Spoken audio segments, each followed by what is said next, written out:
Hi everyone, this is Bill here. We are going to look at arrays and we're jumping right into parallel arrays. There's lots of different data structures that we'll work with. One data structure is not really a structure, it's just a single variable. The minute we start putting more than one variable into a variable name into a structure, we end up with data structures. So an array is called a data structure because it contains more than one piece of information per object, item, whatever you want to call it. You could do this as a two-dimensional array. You could do this as a database. I chose to do it as a parallel array because it's a little easier to manage. So we have a string array of the people's names. We have a double array of their height. Do we have to have it in double? No, it could be int.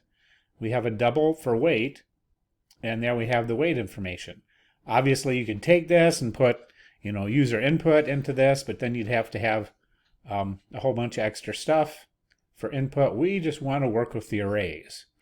So to work with this, we need java.util, which gives us our scanner guy. We're getting input. We're welcoming the user to the program. We're creating two parallel arrays. Now here's the, let me get to the real code. There it is. All right, so we create two parallel arrays with information in them. Welcome, user, to the program. We are going to loop through the array. Well, we've looked at for loops and while loops before, but now we're using two, one inside each other. So the while true loop is our menu loop. This is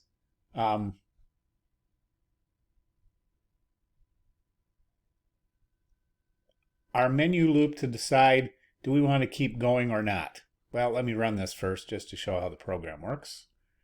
Must have updated something.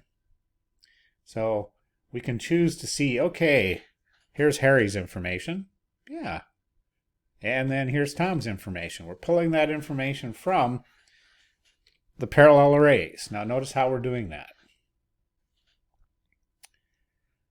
Index 0, index 0, index 1, index 1. Notice how they're parallel to each other.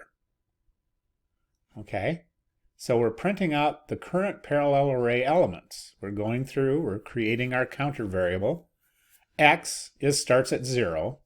We go to the length, right, to the length of the array, which is 2. But remember, we stop one before. We increment one at a time. So the first time around, we get name, which is Tom. We get height, which is 67 inches. Now we have to decide, okay, what are we going to do next? This is part of our menu prompt. So then we decide, okay, who do we want to get from this list? And array, list, same thing. Who do we want to pull from this list? Well, we have 1 or 2. But remember, arrays, lists, all that stuff start at 0. So you chose name. Well, you put in the selection, right? If it's 0, we exit. And here we have, if we picked 1, 1 minus 1 is 0. So that will pick Tom. People aren't used to typing in 0 to get the first one. So we always have to do this off by one thing with arrays and array lists and all that sort of stuff. So the next part is your challenge, which is not a terrifically big challenge. Add another array. Oh, see, I chose to do int here. You want to add another array. Go back up here that stores weight. Yeah, see, I don't know why I did that. But regardless, these are all whole numbers, so they could all be ints. So we want to have 3 parallel arrays holding information. That's assignment number 1. Well, that gives you a pattern to work with parallel arrays. Now we're going to see what we can do with the Sandhills Car Care, where, by the way, Tom and Harry both work. They own the place together. They're partners. Okay, so they need an application so they can keep track of their prices, because Tom keeps undercharging and Harry keeps overcharging, so they want to make everything the same, that they get both the same thing. So we have a service array, we have a price array. Okay, here's some high-level pseudocode just to show that you want to think through the program first. After the user makes a choice from the menu, print the selection they chose. Allow the user to change whether to add another item or finish the sale. Display a total of the sale. Well, that's a good start, isn't it?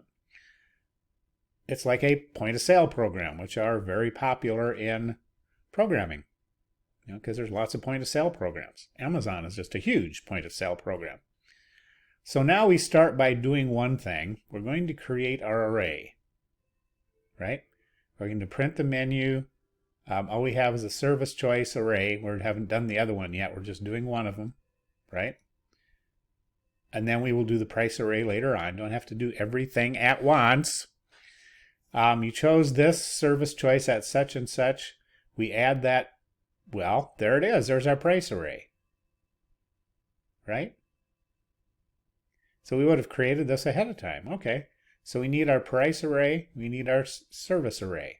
So we create those ahead of time. Oh, there it is. Create arrays. Okay, so it was in there. Here's an example of how to print out the information, which should remind you very much of Tom and Harry. So there is our, ta-da, our simple little point-of-sale program with 2 parallel arrays. Please let me know if you have any questions.